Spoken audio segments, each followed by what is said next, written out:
Meu coração, ele vai ministrar ao seu coração. Não porque existe capacidade em mim, potencial em mim, porque toda glória seja dada ao Senhor e entregue a Ele, tudo vem dEle e volta para Ele. Mas porque o poder está na palavra. E quando Deus ele fala conosco, é impossível sermos os mesmos, amém? Agora fala assim pro seu irmão, diga, dá lugar meu irmão. Fala com fé, diga, dá lugar meu irmão.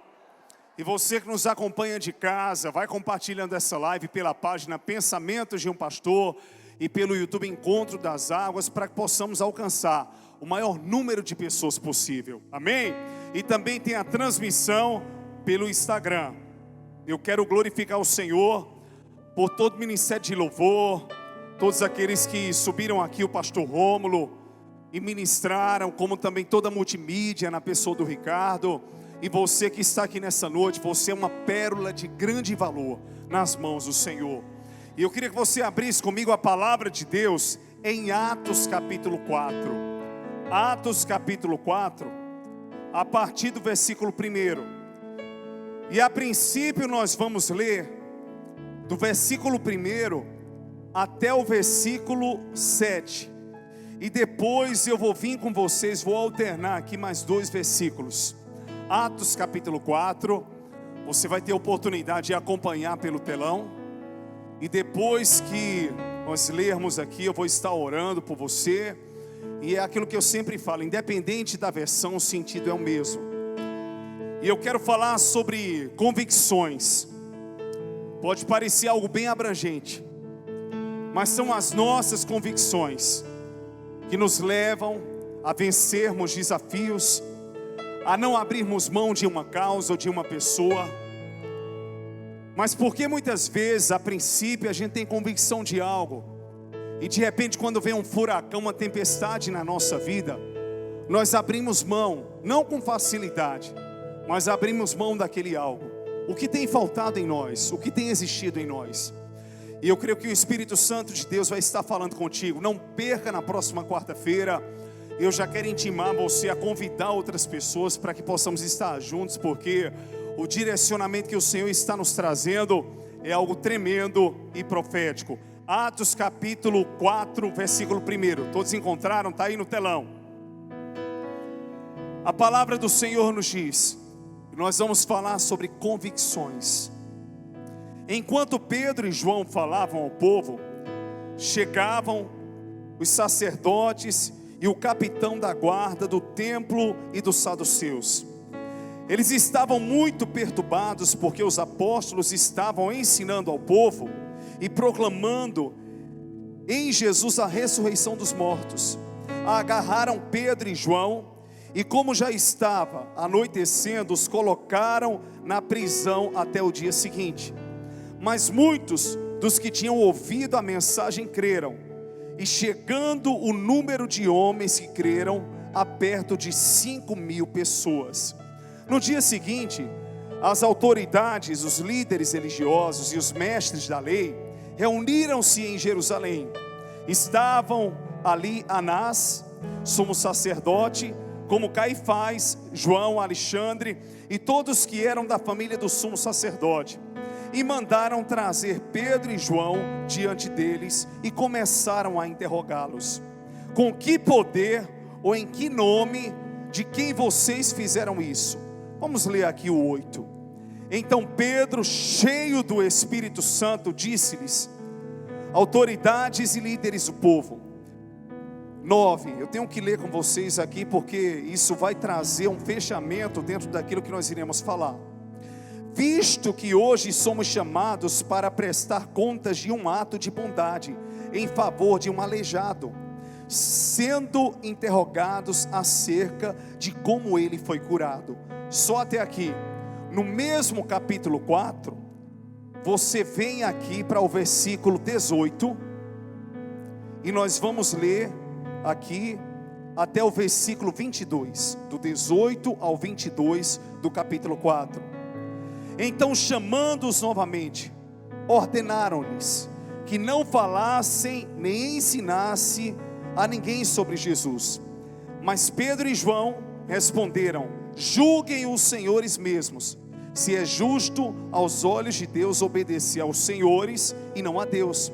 Pois não podemos deixar de falar do que vimos e ouvimos. Depois de mais ameaças, eles os deixaram. Não tinham como castigá-los, porque todo o povo estava louvando a Deus pelo que acontecera. Pois o homem que fora curado milagrosamente tinha mais de 40 anos de idade. Só até aqui, curve a sua cabeça, feche os seus olhos. Deixa eu orar por você. Espírito Santo de Deus, muito obrigado pela tua palavra. Muito obrigado porque tu és o Deus que fala, tu és o Deus que se revela.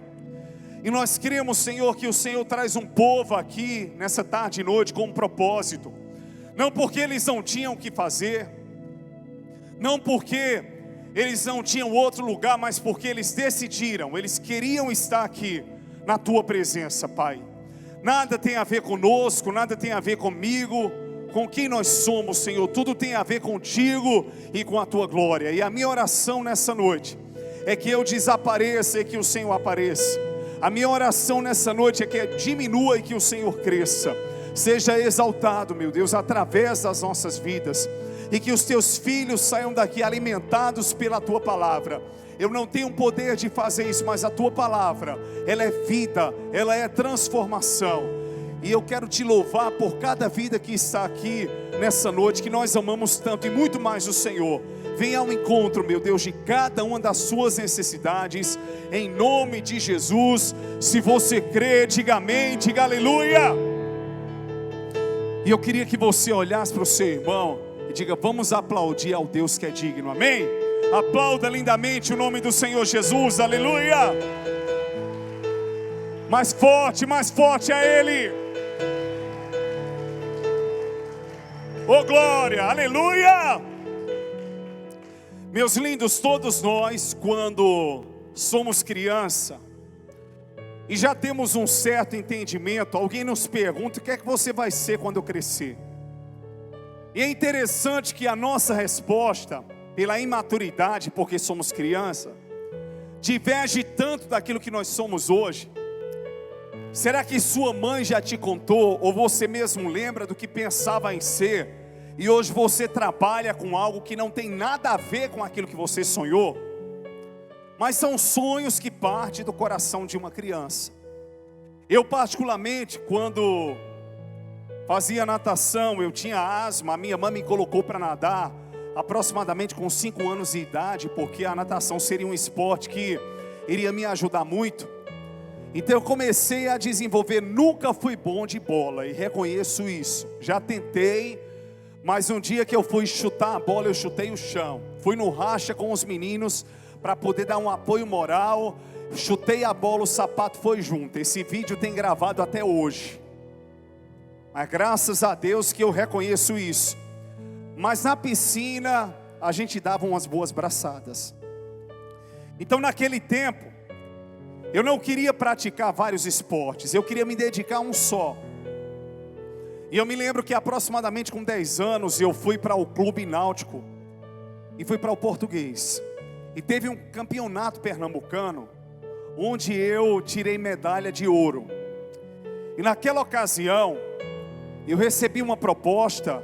Eu acho que eu tinha mais de 10 anos, eu devia ter uns 12 anos.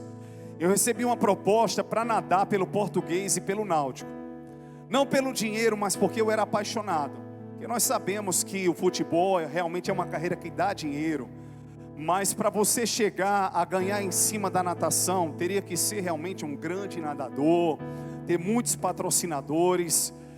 Mas eu tinha um sonho de seguir essa carreira como nadador. E Caruaru, na verdade, hoje em dia nem tem tanto esse estímulo, mas eu vim de um período que os jogos escolares, eles ferviam muito. Era 7, Mário 7, diocesano, tinha abertura dos jogos, tanto na Fafica, como também aqui no Campo do Central. Então era realmente uma coisa que bombava e fervia na cidade. E todos nós éramos motivados, e eu ganhei uma bolsa na escola que eu estudava, por me desempenhar bem na natação. Então, por ter tido um bom tempo, então eu fui convidado para nadar pelo Português, mas eu teria que morar no Recife, e eu teria que estar lá. né, para nadar pelo Náutico e pelo Português. Por ser ainda um pré-adolescente, os meus pais não deixaram. E eu lembro que isso me deixou muito frustrado, porque era o que eu queria, era o que eu almejava, era o que eu desejava. Consequentemente, voltei para Caruaru, submissa aos meus pais, e continuei nadando apenas nos jogos escolares, interescolares, no Nordestão que tinha em Natal. Mas é interessante que quando eu fui chegando aos 15 anos, eu pensei, eu vou fazer faculdade de engenharia. Porque todas as vezes que eu vi uma planilha, que eu vi uma estrutura, eu sonhava com aquilo, permeava no meu coração cada detalhe que envolvia a engenharia. E de repente eu me converti aos 15 anos e já ia para a igreja com a minha avó, já conhecia o evangelho, não cheguei a conhecer o mundo, né? Todas as áreas que você pensar, eu nunca bebi e nunca me prostituí.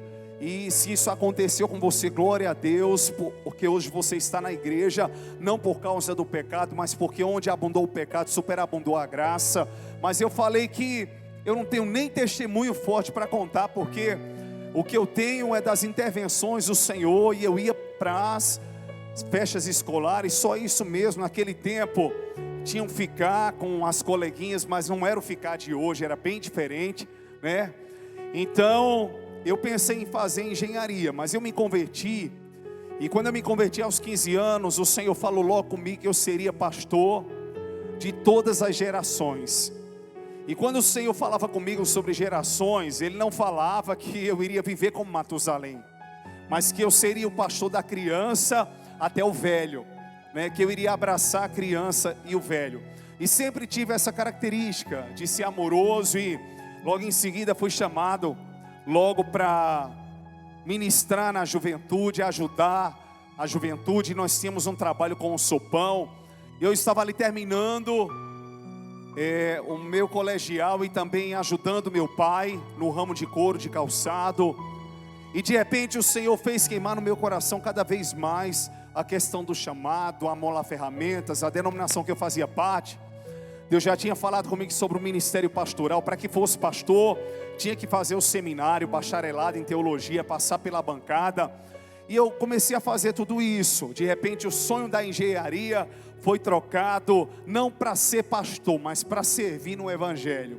Eu dedicava o meu período de férias, que toda criança ou adolescente amaria estar na praia, mas aos 15 anos eu estava em Sumé, na Paraíba. Eu estava nos evangelismos, passando 21 dias no sertão, pregando a palavra, carregando cadeiras, carregando lata d'água, servindo as pessoas, lavando os banheiros, tomando banho em lugares inóspitos. E você de repente vê hoje o pastor todo arrumadinho, mas não sabe por onde nós passamos e como foi a nossa trajetória. Já comecei a ajudar obreiros em congregações. O meu pastor na época viu que eu tinha o chamado pastoral, mas independente de ser pastor, eu não tinha pressa em relação a isso. Mas eu comecei a pregar, e Deus foi me dando graça na pregação. Liberava aos 16 anos sobre os jovens, EJC. Quantos lembram aqui do tempo do EJC? Pronto, então eu dava palestras, o jovem cristão, e ainda estava no colegial. Terminei e fui para o seminário que tinha aqui, que era uma extensão do Recife. Era um seminário integral, todas as noites, como uma faculdade. E o meu pai foi aquele que viu o chamado e realmente ele apoiou. E com 18 anos, quando eu estava pregando, os meus pais se converteram e entregaram sua vida para Jesus. É muito comum que os filhos, né, eles recebam a oração dos pais, mas eu orei pelos meus pais. Eles já tinham ali a vida, que conheciam o evangelho, mas não estavam firmados. E eu fui ali canal nas mãos do Senhor para que eles viessem para Jesus. Eu estou explicando tudo isso para poder passar para vocês onde Deus quer que cheguemos. Então de repente eu comecei a fazer seminário, foi intenso. Começaram comigo 52 alunos, se formaram no curso total apenas 11 comigo. Então muitos pararam no meio do caminho. Foram 5 anos. E eu me lembro que eu ia para o Recife, a examinadora vinha, porque A gente estava fazendo grego, hebraico, então tínhamos que passar pela bancada. E realmente os desafios grandes, tudo que você estuda em uma faculdade, nós estudamos em um seminário. Tem bancada, tem monografia, tem tese. E ainda é mais difícil porque nós somos interrogados, pastores, mestres. E todo um desafio. Tinha a minha examinadora, que era muito exigente, mas me ensinou muito. E sempre o Senhor foi me dando graça. E de repente, eu não queria mais ser nadador, eu não queria mais ser engenheiro, eu queria servir a Deus. Quanta mudança, né? Então de repente foi uma trajetória que eu não vou contar agora. Só um dia, quando meu livro ficar pronto, é que você vai ver toda a história. Isso vai te edificar muito, você que tem um chamado. Amém por isso? Então de repente o Senhor foi me colocando para servir. E eu fui servindo como pastor, mesmo sem ter sido ordenado pastor. Eu cuidava de congregações, eu servia. Se fosse para lavar banheiro, eu estava ali. Se fosse para fechar a porta da igreja, eu fechava. Eu me lembro que não tínhamos instrumentos e a estrutura que hoje nós temos. Eu e a minha esposa, a gente se locomovia 3 vezes por semana para Gravatá. E lá a gente cuidava de uma congregação. E eu lembro que só era ela no teclado e eu com o microfone no louvor. E ali o Senhor derramava graça, porque eu entendia que nada era sobre nós, tudo tinha a ver com Ele. E eu tinha uma paixão muito grande, eram as vidas. Desenvolvemos trabalhos em escolas, desenvolvemos trabalhos também com sopões, onde íamos ali para a rodoviária, onde tivemos realmente um trabalho muito intenso nessa área social.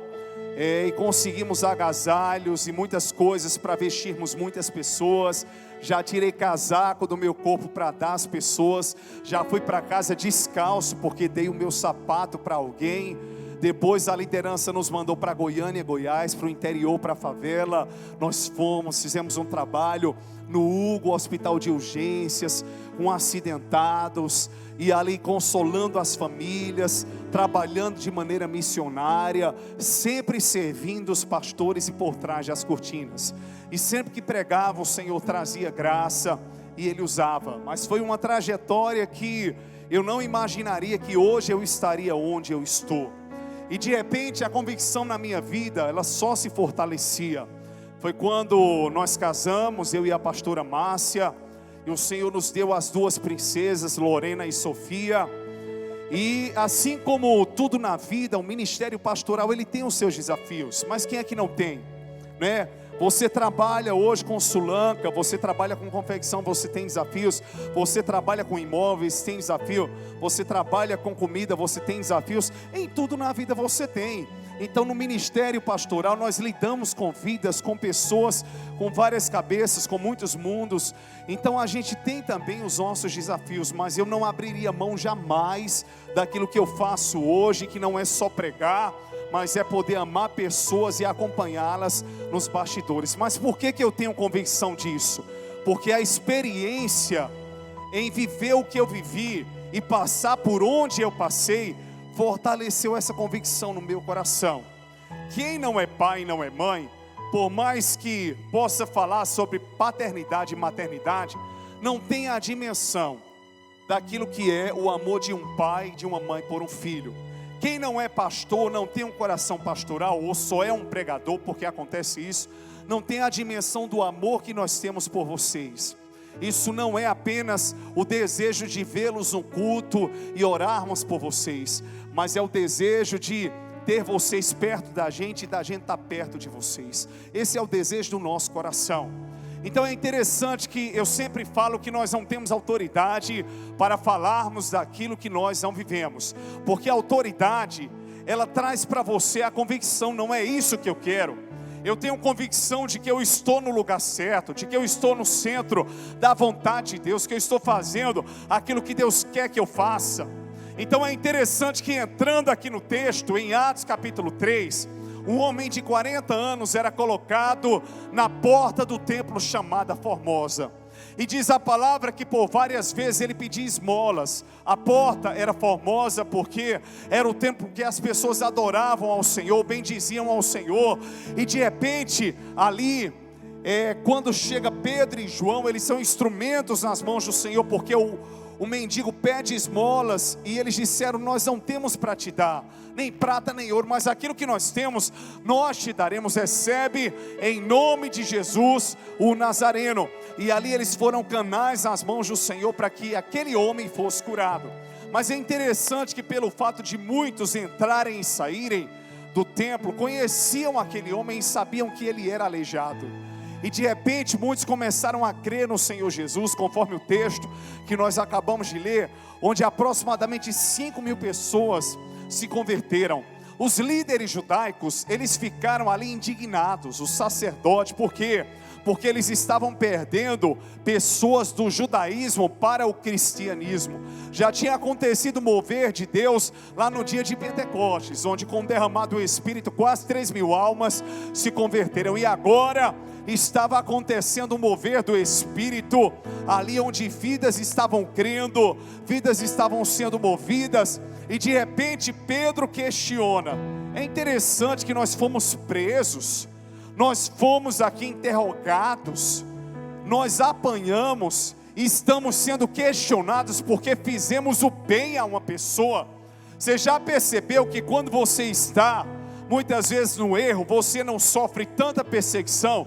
Quando você decide acertar, quando você decide estar na igreja, nunca houve tanta batalha. Era muito mais fácil quando você se aprontava para ir para o show, eram menos imprevistos. Mas quando diz assim: eu vou para a igreja, acontece uma coisa, acontece outra, vem tribulação aqui, vem tribulação ali, para tentar tirar o teu foco, para tentar tirar a tua visão, para te fazer chegar angustiado, aqui que você venha romper da glória. Leva um tempo, porque não tem a ver com o altar, tem a ver com o seu estado interior. Mas eu quero declarar nessa noite que tudo aquilo que Satanás fez ou levantou para te destruir, para te abater, para te fazer cair, já caiu por terra no poder do nome de Jesus. Porque aquele que está aqui é o Deus que gera convicções e certezas em nossos corações. Nós sabemos em quem nós cremos e onde nós estamos firmados. Se você crê que é assim, diga aleluia e aplauda o nome do Senhor Jesus. Aleluia.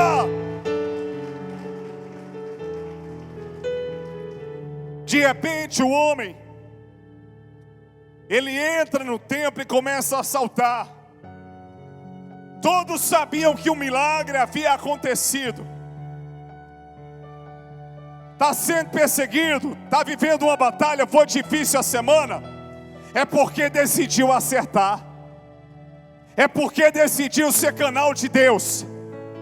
Só que havia um detalhe, Clay, que muitos não se aperceberam. Porém Pedro, diz a palavra, cheio do Espírito. Fala para o seu irmão: você é cheio do Espírito. Por isso que você tem convicção. Eu duvido alguém falar mal de quem você ama. Você quer falar, mas não quer que ninguém fale, porque você conhece a pessoa, você sabe quem é ela, você sabe o jeito de chegar até ela, de tratar com ela, de trabalhar o coração dela. Eu duvido alguém chegar para você: ó, pastor André, isso ou aquilo, onde você conhece o pastor André, onde eu te conheço. As pessoas, elas querem falar daquilo que elas não conhecem, daquilo que elas não experimentaram. Como é que elas sabem o sabor da comida, se elas nunca degustaram aquele alimento? Por isso que eu estou dizendo: o que vai te manter firme na família, no ministério, nas emoções, na igreja, na vida com Deus, são as convicções que você carrega, é a fé que está no seu coração. Se você crê que é assim, diga aleluia. Temos aqui uma ovelha, Hugo, sonhava em ser delegado, a mãe sonhou junto. Chegou, eu vi o meu irmão sonhando com medicina, fez uma faculdade que não tinha nada a ver. A esposa falou: não, você vai lutar pelo seu sonho. Ano que vem ele está se formando. O que nunca me fez abrir mão do arado é porque não tem desafios, não. É porque eu tenho convicção de quem eu sou em Deus, de quem Deus é em mim e do que eu amo. O que foi que te trouxe aqui nessa noite? Não foi o pastor André, não foi uma propaganda, é a convicção que você tinha de que Deus falaria contigo, de que você precisaria de uma palavra, de que Deus bradaria nesse lugar e de que você não sairia da mesma maneira que você entrou. Se você crê que é assim, joga a mão para o alto e dá um glória a Deus. Pode aplaudir, se é para Jesus, aplauda mais forte. A gente só oscila a exemplo do primeiro, ou da primeira história que eu contei sobre mim, porque ainda estamos infantis, ou somos infantis. Quando a gente é infantil, a gente recua por qualquer besteira. Já preguei para 2 pessoas como se eu estivesse pregando para uma multidão. Já estive na frente de uma multidão, já fui para lugares, igrejas que pareciam palácios. Já preguei no terreno ali de chão batido e nunca perdi a essência do que Deus me mandou fazer. Se era para profetizar, eu profetizava. Se era para ser usado, eu era usado. Já fui para a fila de um banco, prego na academia. Onde eu chego, eu não me calo de falar daquele que me alcançou. É como Davi disse a Mical: eu não vou me calar, eu ainda me farei mais ridículo diante do Deus que me escolheu, sem que eu merecesse. A convicção te leva a enfrentar o que for, a passar por cima de quem for, para que você possa chegar no destino que Deus tem para você. Vou fazer uma pergunta aqui para você. Quantas e quantas vezes você chegou num hospital, ou com um filho, ou com um parente, e precisou interceder por aquela pessoa porque percebeu ou negligência médica ou porque estavam demorando no atendimento? Já acompanhei minhas filhas e fiz isso. Teve um dia que eu cheguei doente, estava passando mal, colocando tudo para fora. Me botaram logo na cadeira de rodas. Minha mãe corria logo e já agia. Quantos já passaram por um cenário assim? Deixa eu ver. Você luta pelo que você acredita. Você luta pelo que você ama, sim ou não? Então Pedro, ele tinha apanhado. Era aquele homem impetuoso, cortou a orelha do soldado. Mas ele era um homem cheio do Espírito. Se hoje você não consegue firmar as suas convicções e os sonhos que você tem, que Deus tem gerado no seu coração, se você não tem entendido a voz de Deus, a sua oração e a minha tem que ser: Deus, me encha ainda mais, não de mim mesmo, mas é da tua vontade, do teu querer. Eu não quero que prevaleça quem eu sou ou o que eu quero que prevaleça quem tu és. Entenda uma coisa: quando você é cheio, um grita aqui, outro fala ali, não é olho por olho, nem dente por dente. Você faz como Jesus, você anda como Jesus, você caminha como Jesus. Se você crê que é assim, diga aleluia. Primeiro princípio que traz convicção é ser cheio do Espírito. Você vai sair daqui, não é porque você está na igreja enquanto as águas, não, mas quando aparecer o primeiro embate amanhã, dizendo que você não é o que Deus diz que você é, você pode nem sequer, até por maturidade, brigar com a pessoa, e nem deve, mas no seu coração você vai dizer: eu sei quem eu sou, eu sei o que Deus me chamou para fazer, e eu tenho um Deus que é juiz, que é advogado, que me respalda, que me justifica. Eu tenho um Deus que sela, e operando Ele, quem impedirá? Eu tenho um Deus que colhe as minhas lágrimas. Eu tenho um Deus que sabe quem eu sou por dentro, por fora. Quando eu era ainda uma substância informe, Ele já conhecia e esquadrinhava os meus caminhos.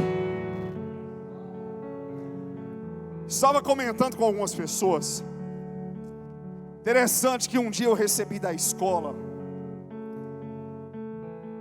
no Dia dos Pais, uma legenda de Lorena: Meu pai é um super-herói. E eu parei para pensar e eu vou dizer, na verdade eu fui mesmo. Minha esposa está ali para dizer, porque minha filha é uma bênção. Mas pense numa situação que eu vivi, que eu achei que se ela não fosse dançar, ela ia ser acrobata, que chama, de circo, marabalista, não sei, que pega lá os ferrinhos e fica pulando. Ela se pendurava em tudo quanto é canto. Quando eu vi, ela estava em cima da bancada. Já teve um dia que eu pulei 3 mesas para salvar ela. Você estava comigo conversando e o pai e a mãe têm um terceiro olho, e eu fazia licença, e a pessoa, que medo. Eu digo, eu não posso fazer nada, tem que salvar minha filha. Ela estava pendurada em algum lugar. Superman perdeu para mim, o Homem-Aranha também. Tenho certeza, eu já dei cada pulo para salvar a Lorena, se pendurando em corda, subindo em cadeira. E vocês sabem que menino cega. Agora o pior foi quando ela se perdeu no shopping. Eu digo, meu Deus do céu. Eita, que eu saí assim, pastor André, a paz, depois eu falo contigo. Acho que foi a primeira vez na vida que eu via pessoas e irmãos e não podia abraçar, porque eu estava atrás da minha filha. Então de repente você luta pelo que você ama, sim ou não? Aí eu contei para ela e ela começou a rir. Eu falei, filha, faz jus o que eu recebi, pai super-herói, porque o que papai fez para te salvar, minha esposa sempre foi muito de disciplinar, uma excelente mãe, mas nessa hora de agir, de pular, de saltar, era comigo mesmo. Os saltos que eu dou aqui, eu saltava também para salvar as filhas do perigo. Quando eu via já de longe, eu estava conversando com você aqui, eu já sabia que ela ia botar a mão na tomada ali, eu já corria e tirava. Já tirei coisa da boca delas. Aí quem estava comigo tinha susto, mas eu ia fazer o quê? Porque de repente eu estava aqui, estou com o Jairo. Sim, Jairo, licença. Pronto. O que foi, pastor? Mas você é adulto, eu não posso fazer nada. Estou com uma criança 2 anos ali. E se morrer, quem vai sofrer sou eu, que sou pai. Mas eu tinha essas atitudes para poder salvar as minhas filhas, porque eu tinha convicção do amor que eu tinha por elas. Eu acho que por isso que eu decidi ser só pai espiritual, porque era tanto susto que eu levava para salvar as meninas, porque para ter a gravidez é linda, para amar, mas o desgaste de queda, de criação, de adoecimento, meu Deus do céu, a gente adoece junto. É assim ou não é, irmãos? Então de repente, a Bíblia diz que Pedro era cheio do Espírito Santo. Dá uma chacoalhada no seu irmão. Diga, seja cheio. Seja cheio. Agora saculeja o da direita e o da esquerda. Seja cheio do Espírito. Enfrente o que for. Eles estavam na frente de líderes. Eles não desrespeitaram. A única coisa que eles questionaram foi: tem tanta gente fazendo o que não presta para vocês perseguirem, e vocês estão nos perseguindo porque fizemos o bem, porque o homem era escravo de Satanás e há muito tempo estava aleijado. Como é que pode? Tem gente que não tem o que falar de você, vai inventar, vai arrumar, vai procurar. Mas você tem um Deus que te respalda. Falha eu tenho, você tem, carrapicho você tem, mas eu sempre falo, era muito bom que a gente se incomodasse com os nossos próprios defeitos, como nós nos incomodamos com os defeitos dos outros. Mas quando você olha para você e vê que você tem carrapicho também, porque fulano de tal é muito paradão e você é muito agitado, porque fulano de tal é muito agitado e você é muito sonso.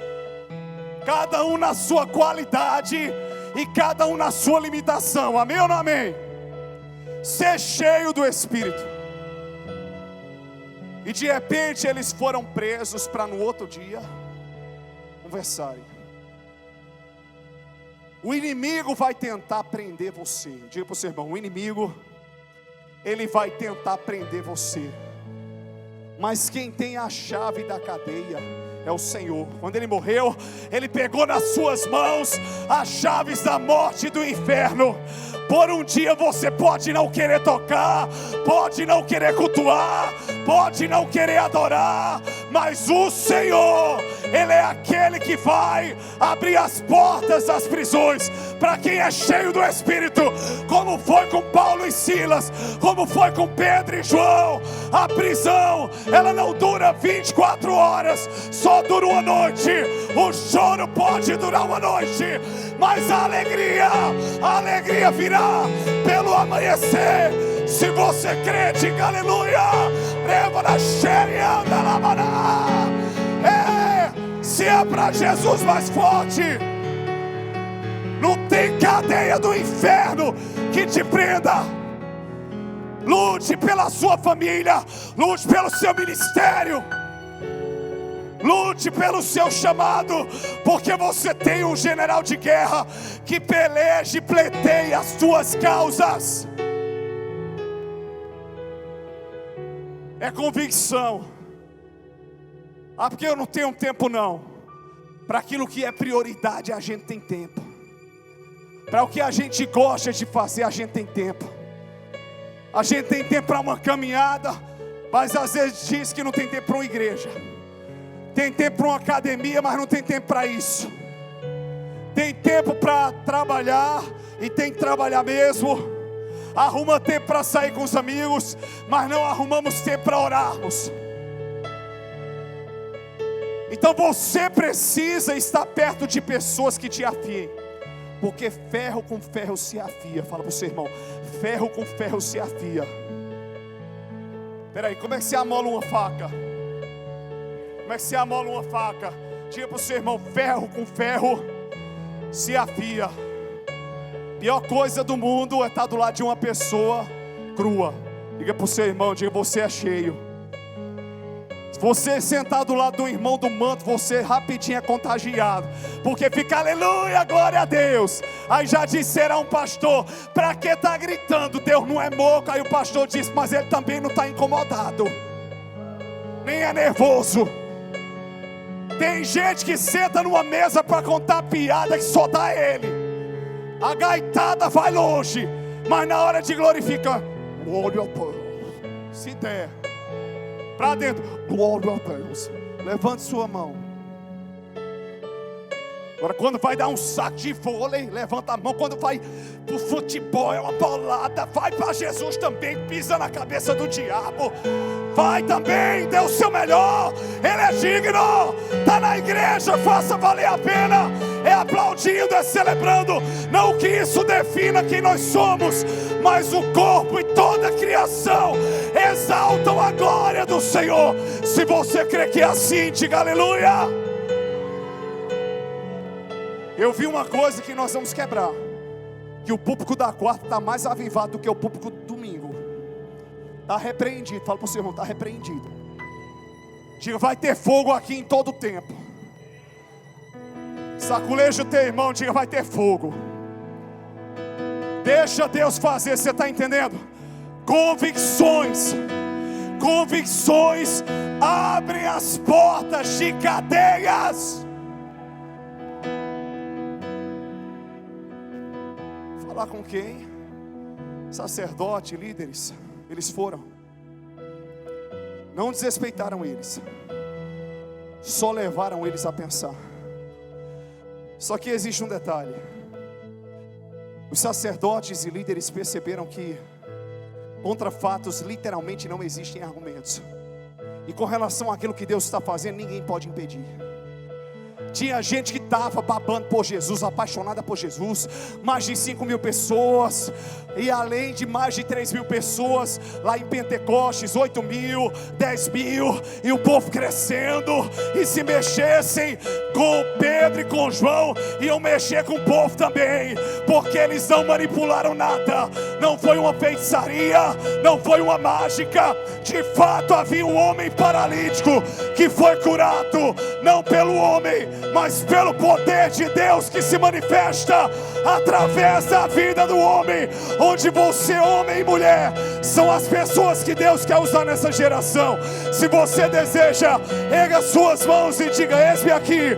Diga aleluia e aplauda mais uma vez ao Rei da Glória.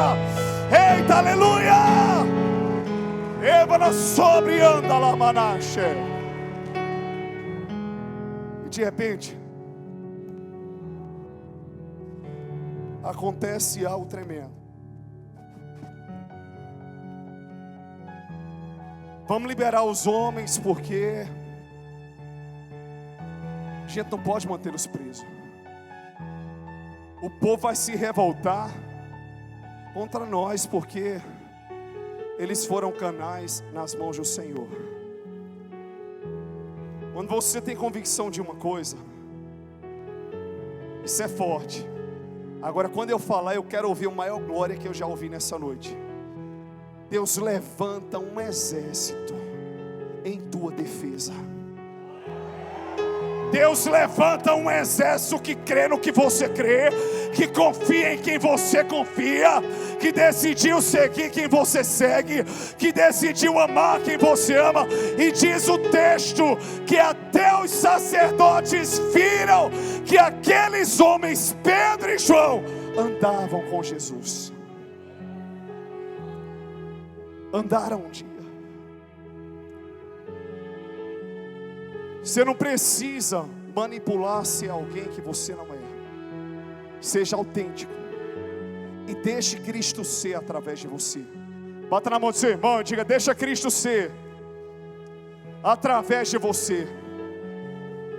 Você está entendendo? É para amar, ame. É para perdoar, perdoe. É para abraçar, abrace. É para fechar a página do passado, feche. É para viver uma nova história, viva. Aquele que nasceu de novo, diz a palavra que ele é como o vento. Ninguém sabe de onde vem nem para onde vai, mas está soprando.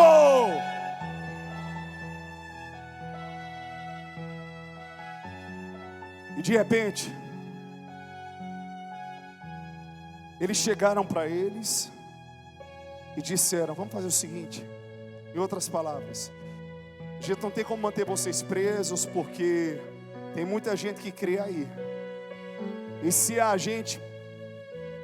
nós mantivermos vocês presos, nós estamos enrascados, porque a multidão já está apaixonada por Jesus e pela vida de vocês. Quando você manifesta Cristo, e Cristo é exalado através de você, o povo que se apaixona por Jesus se apaixona por você também. Eita, coisa linda. Diga assim para o seu irmão: agora eu estou falando de uma paixão cristã. Hoje em dia, por conta daquilo que o mundo banalizou, não falamos do amor fraternal e da paixão cristã. Diga assim para o seu irmão: Jesus é apaixonado por você e eu também. Pode falar para o irmão. Isso não desfaz a sua sexualidade, não. Pode falar para a irmã. Diga: é uma paixão em Cristo. Diga: a tua causa é a minha causa. Fala com fé. A tua vitória é a minha vitória. Quantos creem? Diga aleluia. Aí de repente, eles disseram: vamos fazer o seguinte, vocês vão sair. Agora o combinado é esse: não falem de Jesus.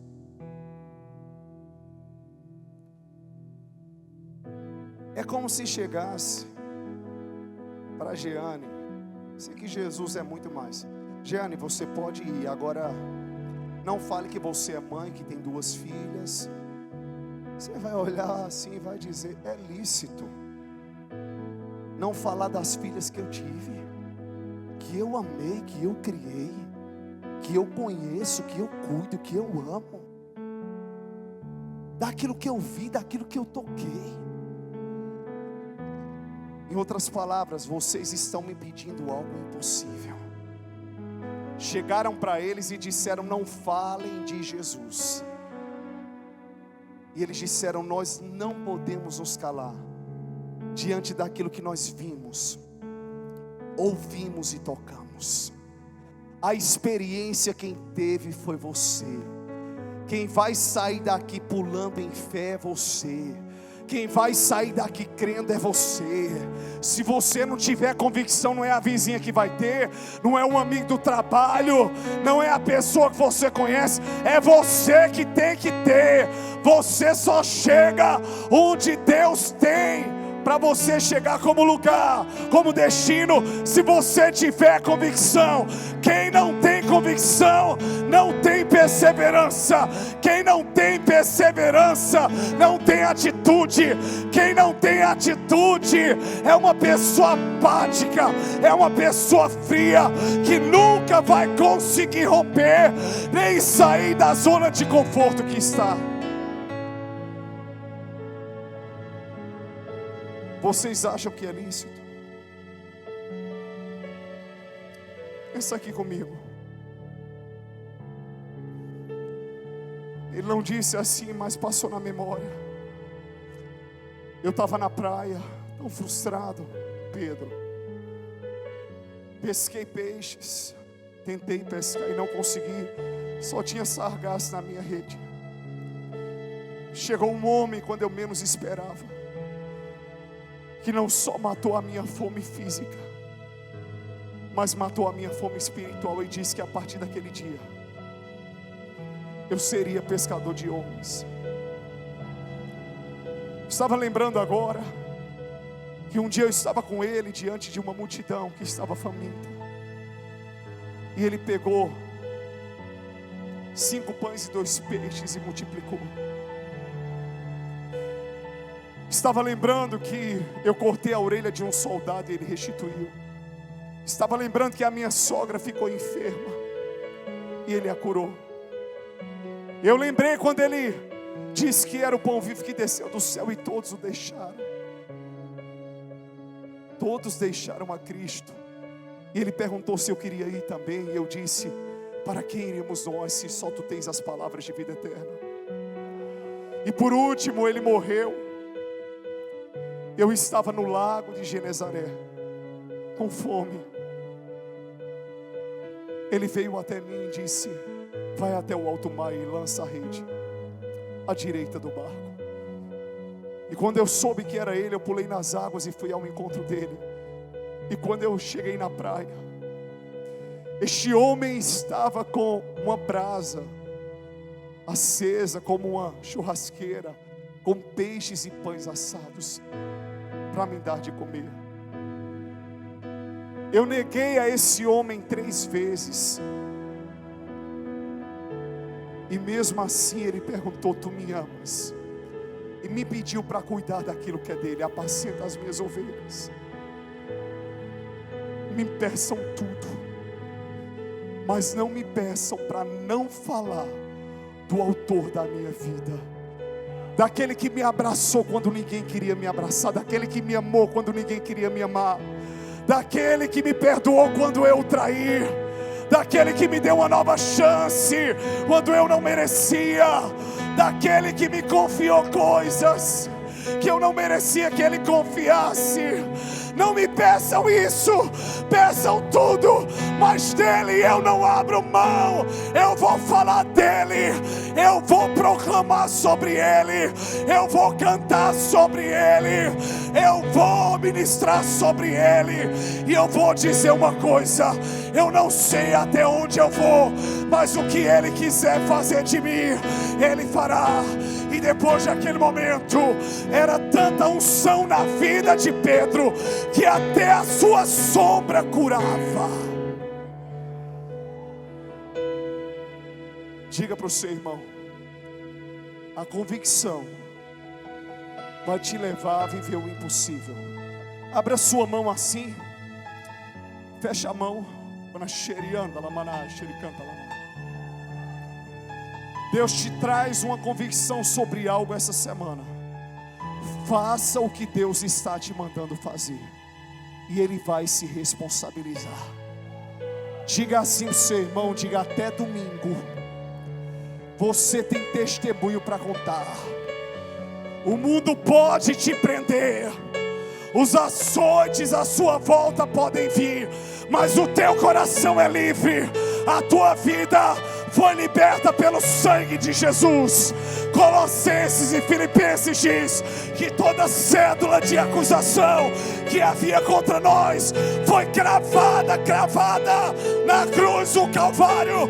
Só se você crer, dá uma rajada de glória, levante as suas mãos e exalte aquele que era, que é e que há de vir. Por isso que eu corro, por isso que eu pulo, porque eu sei, eu sei, aquele que me representa, aquele que fala por mim.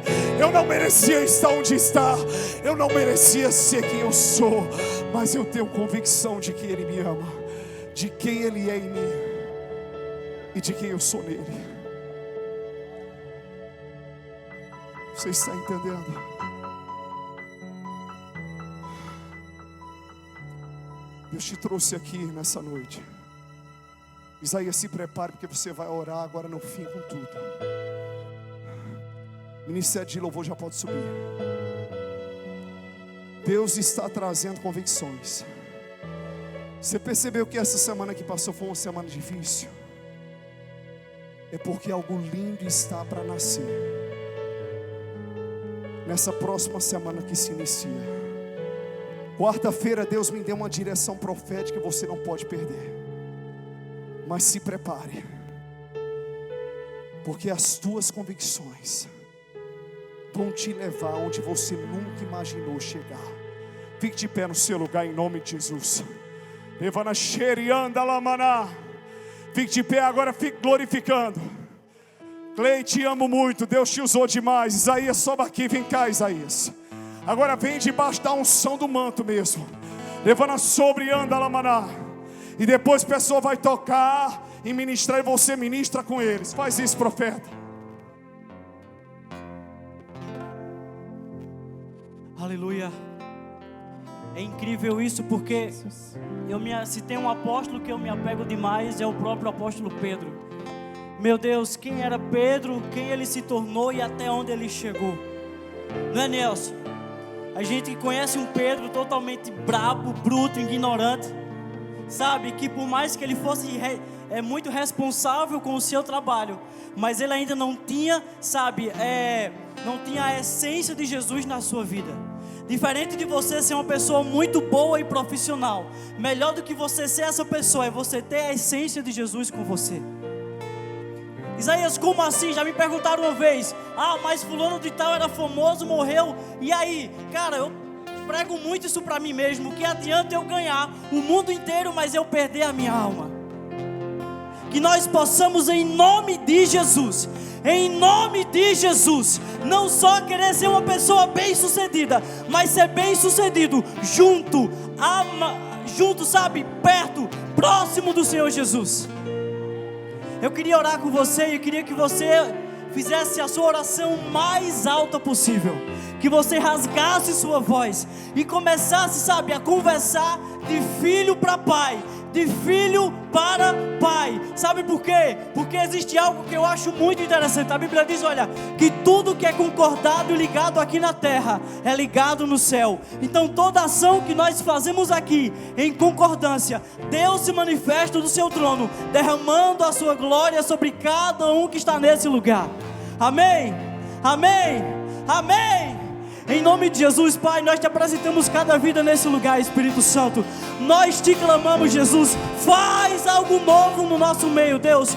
Nós te queremos ainda mais, Espírito Santo. Que a cada dia, Pai, que a partir de hoje, Espírito Santo, se há alguém que ainda não teve um encontro verdadeiro contigo, se há alguém nesse lugar que ainda não teve experiência contigo, Jesus, nós te pedimos, Deus, faz, Deus, vem, Deus, fala a cada coração, Deus, faz algo novo, Pai. Nós não nos limitamos, Deus, a coisas terrenas, Pai. Nós queremos mais do Teu Espírito, Deus. Nós queremos ter mais experiência contigo, Jesus. Vem, Espírito Santo, vem, Espírito Santo, vem, Espírito Santo. Enche a Tua igreja, Deus, enche a Tua igreja, Pai. Traz novas revelações, Deus. Traz novo entendimento, Pai. O desejo de querer te servir, o desejo de querer te conhecer, o desejo de querer estar perto de Ti, Deus. O desejo de querer aprender, de ser discipulado, de ser enviado, de ser consolidado. Em nome de Jesus, Pai, em nome de Jesus, Deus, se há alguém nesse lugar que precisa de um renovo, faz esse renovo agora, Deus, renova os corações, renova, Pai, as mentes, Jesus. Se há alguém nesse lugar que veio com um propósito de pensar, Deus, a minha família está destruída, a minha família está acabada, e através dessa vida que está aqui, a sua família possa ser tocada pelo Teu Espírito, Deus. Toca com o Teu sangue, toca com o renovo, faz algo novo, Deus, faz algo novo. Cheira, lalabá, cheira, lalabá, cheira,